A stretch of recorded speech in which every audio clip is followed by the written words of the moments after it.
فرمایا اذا الشمس كورت واذا النجوم انكدرت، اے دنیا والو، دنیا میں ایک دن ایسا آنے والا ہے جس سورج نے دنیا کو روشن کر رکھا ہے، ساری دنیا جس کی روشنی سے روشن نظر آتی ہے، جس کی ایک کرن اندھیری سیاہ رات میں صبح کا پتہ دیتی ہے۔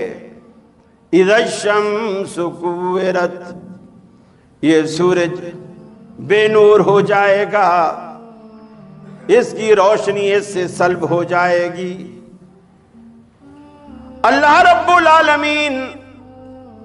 سورج کو بے نور کر کے بالکل ایسے جیسے کسی نے کور چڑھا دیا ہو، بالکل اس کو چھپا کے بے نور سیاہ کر دے گا۔ وَإِذَا النُّجُومُ انْكَدَرَتْ، اور یہ ستارے زمین بوس ہو جائیں گے۔ آسمان کے دامن میں یہ جگمگ کرنے والے ستارے جو آپ کو روشن نظر آتے ہیں، خوبصورت نظر آتے ہیں، آسمان کی سجاوٹ بنے ہوتے ہیں، راتوں کو راستوں کا پتہ دیتے ہیں، ان کو بھی رب العالمین ان کی چمک دمک سب ختم کر کے بے نور کر کے آسمانوں سے زمین پہ زمین بوس ہو جائیں گے۔ وَإِذَا الْجِبَالُ سُيِّرَتْ، اور یہ جو پہاڑ تمہیں زمین پہ میخوں کی طرح گاڑے ہوئے نظر آتے ہیں، زمین کو جنبش نہیں کرنے دیتے، بیلنس برابر رکھنے کے لیے اللہ رب العالمین نے زمین پہ میخیں بنا کے پہاڑوں کو گاڑ دیا، آپ کو بالکل انہونی ہونی نظر آئے گی۔ وَإِذَا الْجِبَالُ سُيِّرَتْ، جس دن ان بھاری بھرکم پہاڑوں، جامد پہاڑوں کو، میخوں کی طرح گڑے پہاڑوں کو ہم چلائیں گے، ایسے چلیں گے جیسے تم دنیا میں گاڑیاں چلتے ہوئے دیکھتے ہو، ٹرینیں چلتی ہوئی دیکھتے ہو، پہاڑ چلتے ہوئے دیکھو گے۔ صرف چلتا ہوا ہی نہیں، اللہ نے دوسرے مقام پہ رب العالمین نے بیان فرمایا وَتَكُونُ الْجِبَالُ كَالْعِهْنِ الْمَنْفُوشِ، یہ جو بھاری بھرکم مضبوط پہاڑ ہیں اس دن تمہیں ایسے نظر آئیں گے جیسے روئی کے کارخانے میں دھنی ہوئی روئی کا حشر ہوتا ہے، وہ کارخانے میں روئی ڈالنے والا روئی ڈالتا ہے، اس کا رواں رواں ہو کر پورے کمرے میں اڑ رہا ہوتا ہے۔ یہ آج مضبوط پہاڑ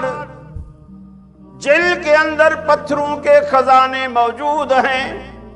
سونے اور چاندی کے خزانے موجود ہیں، کوئلے کی کانیں موجود ہیں، گندھک کی کانیں موجود ہیں، پارے کی کانیں موجود ہیں، جب لاوے پھٹتے ہیں تو کئی کئی چیزیں اندر سے نکلتی ہیں۔ یہ پہاڑ تمہیں اڑتے ہوئے نظر آئیں گے، کہیں فرمایا چلتے ہوئے نظر آئیں گے، کہیں فرمایا تیرتے ہوئے نظر آئیں گے، کہیں فرمایا روئی کے گالوں کی طرح بکھرتے نظر آئیں گے۔ اور پھر انسان اس کے آگے کیا حیثیت رکھتا ہے؟ اے انسان، جس قیامت کی ہولناکی کے آگے پہاڑ بھی روئی کے گالوں کی طرح اڑتے پھرے، پہاڑوں کے مقابلے میں تیرے جسم کی کیا حیثیت ہے؟ فرمایا انسان ایسے ہو جائے گا جیسے گرمی کے موسم میں گھر میں جلنے والی بتی کے اوپر رات کو پتنگے آتے ہیں، صبح آپ دیکھتے ہیں ان کا پر کہیں پڑا ہے، دھڑ کہیں پڑا ہے، سر کہیں پڑا ہے،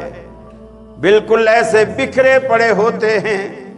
ایسی پوزیشن انسان کی ہو جائے گی۔ القاریۃ ما القاریہ وما ادراک ما القاریہ یوم یکون الناس کالفراش المبثوث۔ اے حبیب انہیں بتاؤ، ایک کھڑکھڑانے والی آنے والی ہے، تجھے کیا معلوم کہ کھڑکھڑانے والی کیا ہے؟ یوم یکون الناس کالفراش المبثوث، جس دن یہ انسان آج اتنا اتراتا ہے، اس کی زبان سے میں نہیں نکلتی، میں نہیں جاتی، ہر بات پہ میں کرتا ہے۔ میرا گھر، میرا آفس، میری فیکٹری، میرا مال، میرا جسم، میرا لباس، میرے بیوی بچے، قیامت والے دن یہ میں نکل جائے گی۔ ہر بندہ کہے گا اللہ یہ سب کچھ تیرا ہے، میں بھی تیرا ہوں، میرا مال تیرا ہے، لیکن اس وقت تیرا کہنے کا فائدہ نہیں ہوگا۔